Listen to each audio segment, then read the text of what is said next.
Bonjour les enfants, c'est papa. Ce message il est pour Roméo Dika. Roméo, c'est papa. Excuse-moi hein, pour le retard avec lequel tu vas recevoir ton courrier. Mais je te demande pas si tu vas bien. Je sais que tu vas pas bien. Tu as été trousse, le célèbre commissaire divisionnaire de la police judiciaire, Ndili Jacques, le pire des tontons Macoute. Hein? Ça sent pas bon, hein? Ndili Jacques, au père là, si tu as jamais vu le diable, tu as rendez-vous avec le diable, Roméo Dika. Moi, à ta place, hein, je verrai dans mon sang, il faut voir, parce qu'il n'y a que les talibans qui peuvent supporter ce Ndili Jacques. Et tu as rendez-vous avec lui. J'ai vu ton message sur Internet. Ça ressemblait même à un SOS. J'ai failli mobiliser les talibans pour dire que, hey, les gars, j'ai dit que non. Comment? Tu vas voir ce que ça fait d'avoir rendez-vous avec Ndili Jacques. Mais je vais te dire quelque chose qui est important. Deux trucs importants. S'il sourit, quand il te voit arriver, sache que tu es mort. Tu ne vas pas rentrer chez toi. Tu entends, non, Roméo? Écoute bien, papa. Si le commissaire divisionnaire de la police judiciaire, Jacques Ndili, le pied de tonton Macoute, sourit quand tu arrives, ça veut dire que tu es mort.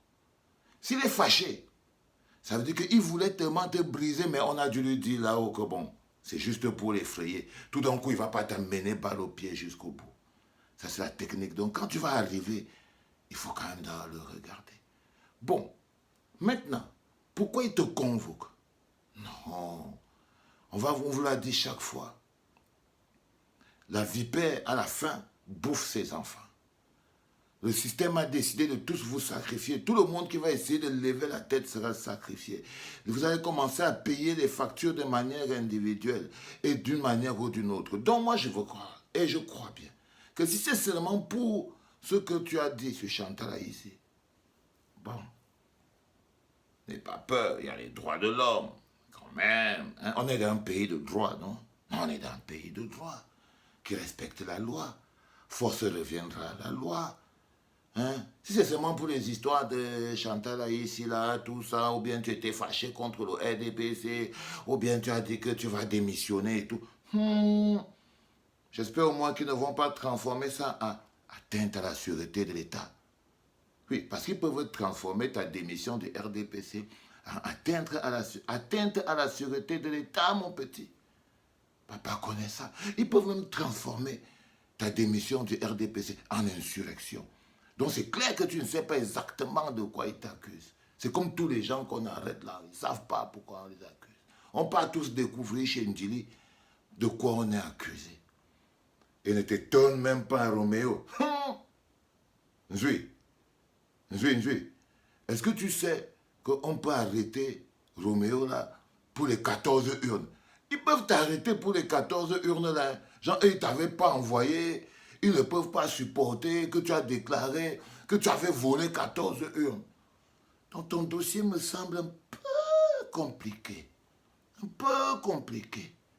Mais, bon, va quand même voir. Hein. Toi, je sais pas, va quand même voir, on sait jamais. Mais, apporte ta valise, tes habits, ton avocat, si on le laisse entrer. Si on ne le laisse pas entrer, sache que nous sommes dans un pays de droit. Il n'y a pas de souci, ça veut dire qu'il va entrer demain ou après-demain. Ou bien il va entrer un jour. Si on te fait une garde à vue administrative, qu'on te notifie dans quelques semaines, sache que c'est en fait juste des lenteurs de la loi, mais il n'y a pas de problème. Mais Broda, tu as rendez-vous avec Jacques Ndili, le tonton Macoute. Tu vas goûter un peu à la machine, non? Hein? Tu vas goûter un peu à la machine. Mais je croise les doigts qu'ils ne te sortent pas le truc des 14 urnes, parce que s'ils te sortent ça, tu ne vas pas t'en sortir facilement, Roméo. Tu ne vas pas t'en sortir facilement. Mais bon, tu es encouragé, tu sais comment ça fonctionne. Ce sont tes amis. Je voulais juste te dire, comme tu pars là-bas, là, va seulement t'excuser. Va seulement t'excuser. Oh, dis que tu avais bu. Va se retrouver au banga, tu avais fumé. Dis que tu avais fumé. Que déjà, toi, tu as parlé de tes choses et ils sont venus transformer et tout. Ni Dis que tu as toujours ton soutien à Paul Biya. Tu sais que si t'ont convoqué, c'est que ton Paul Biya, que tu dis que c'est ton père. Là. Hein? Peut-être que ton père a dit qu'il n'est plus avec toi. Hein? Hein, Roméo, ça me fait bizarre. Mais bon, chacun son tour chez le coiffeur. La suite de l'affaire, c'est papa.